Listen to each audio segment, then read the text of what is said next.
At sunrise, the Colosseum was already alive. Its massive arches caught the first pale streaks of light, glowing like the ribs of some ancient giant rising from sleep. Yesterday's blood still clung to the stones, dark and sticky, refusing to fade.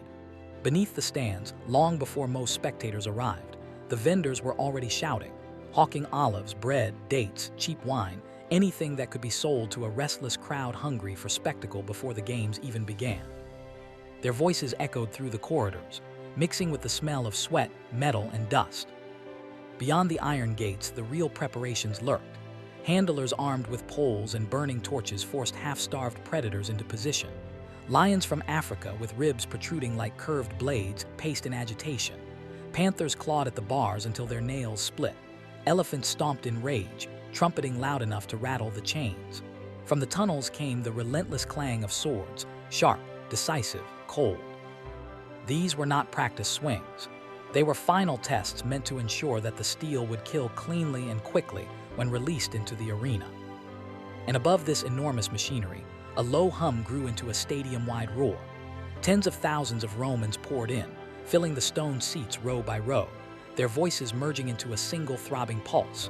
They had come for the same thing their empire was built upon: death, crafted and displayed as entertainment, sharpened into a spectacle that glorified Rome's power over bodies, animals, enemies, and even myths. The Roman arena was never just sport. It was a carefully engineered system of control. It began not with emperors, but with a funeral. In 264 BC, the sons of Decimus Junius Brutus Scaeva honored their father not with prayers or statues, but with bloodshed.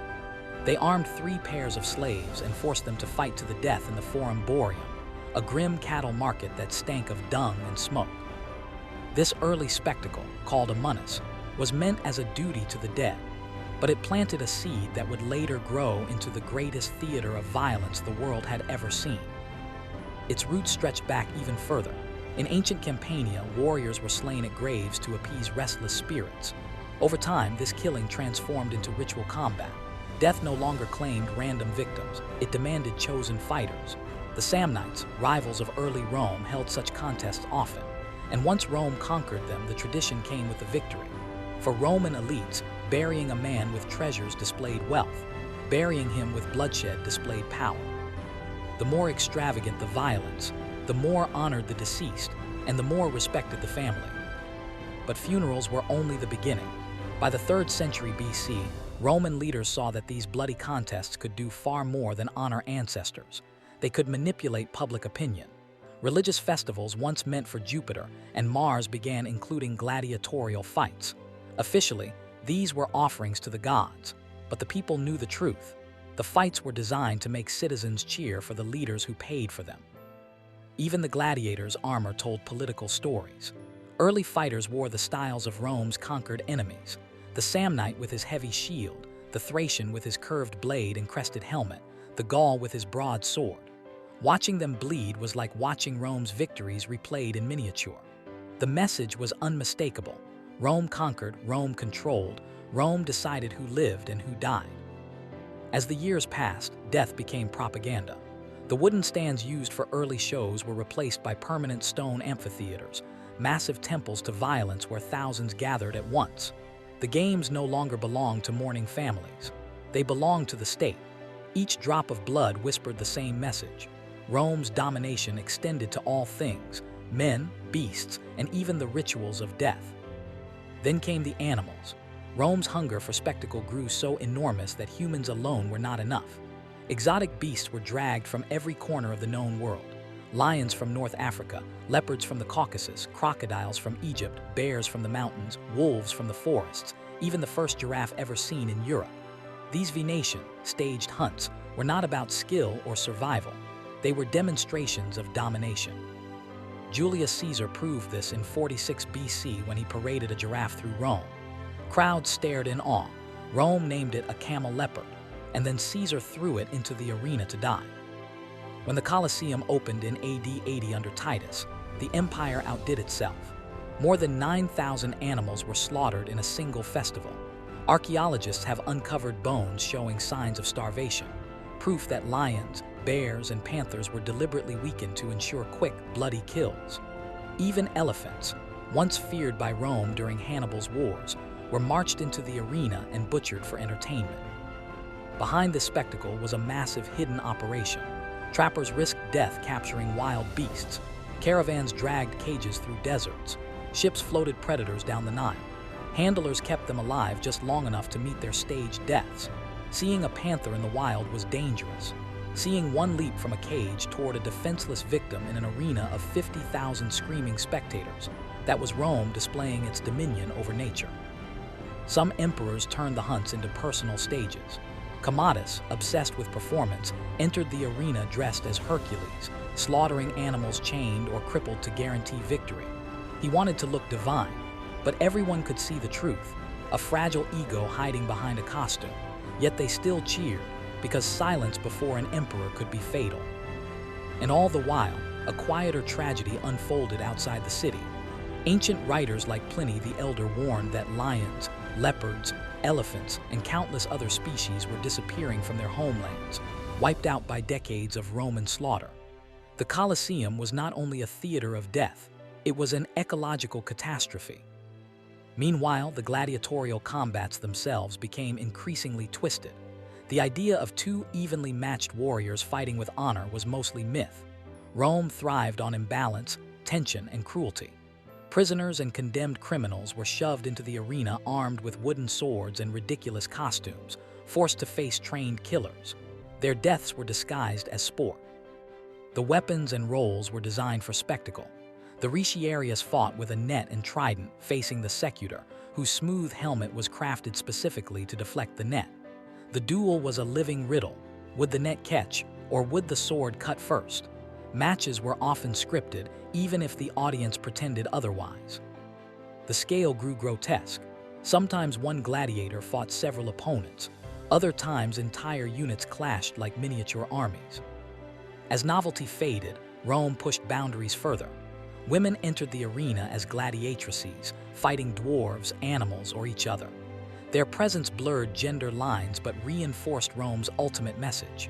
No one, man or woman, was beyond the reach of spectacle. By midday, after the morning's combat soaked the sand, the games shifted into something even darker, execution disguised as theater. Damnatio ad bestias, condemnation to the beasts, turned criminals, deserters, rebellious slaves, and prisoners of war into unwilling actors. Their punishments matched their crimes. Thieves were torn apart by wolves. Arsonists were burned alive. Traitors were thrown to lions. Sometimes these executions reenacted myth. A man playing Orpheus was mauled mid-performance. A prisoner cast as Daedalus flew on a crude wooden contraption before falling to the beasts. The condemned did not simply die. They performed their deaths for the amusement of Rome. Crucifixion, borrowed from the East, was staged in the arena. Men and women were nailed to crosses while vendors sold wine below. Fire executions were common too. Victims were forced into the tunica molesta, a pitch-soaked shirt set ablaze. They became human torches as smoke curled into the sky. Not all Romans cheered. Seneca complained that the midday executions hardened the soul. Cicero condemned cruelty for cruelty's sake. Early Christians saw the arena as a symbol of moral collapse. Tertullian called the shows seeds of cruelty, accusing Rome of turning injustice into entertainment. Spectacles reached unimaginable heights with Domination, mock naval battles staged on artificial lakes. Julius Caesar ordered an enormous basin filled with water and forced thousands of captives to fight to the death on real ships. Augustus built an even larger basin, fed by its own aqueduct. Claudius drained Lake Fucine for an even grander battle. The condemned greeted him with the iconic line, "Those who are about to die salute you." Fire-based myths were staged too. Victims played Hercules consumed by poison or Musius Scaevola holding his hand in flames. The stories meant to symbolize courage became scenes of humiliation and agony. The emperors themselves descended into madness. Caligula, running out of animals during a show, ordered spectators dragged into the arena to fill the gap. Nero staged executions disguised as tragic plays, calling it art. Commodus bankrupted the treasury performing as Hercules, slaughtering crippled animals and rigged opponents. Even good emperors used spectacle. Trajan celebrated victory with 103 days of games, killing thousands. The arena fed their egos and displayed their power. But this obsession carried a price. The games drained fortunes and dulled Roman discipline. Citizens who once valued civic duty now demanded bread and endless circuses. Juvenal mocked this decline, saying the people cared only for entertainment. As the empire weakened militarily, economically, morally, the arenas emptied. By the 5th century, the Colosseum stood quiet, its tunnels dark, its sand cold. But the questions it raised never vanished. Today, the Colosseum still looms, scarred by centuries yet undeniably imposing. Walk beneath its arches and echoes seem to linger, iron clashing, beasts roaring, crowds screaming. It is easy to admire the architecture.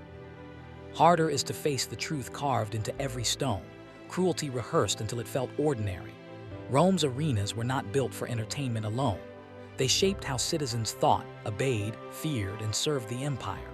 Every kill, every hunt, every myth reenacted with real blood served the same purpose, to make Rome's power look eternal. But no empire built on cruelty can last forever. The Colosseum stands as a warning. A civilization that glorifies suffering eventually collapses beneath the sound of its own applause.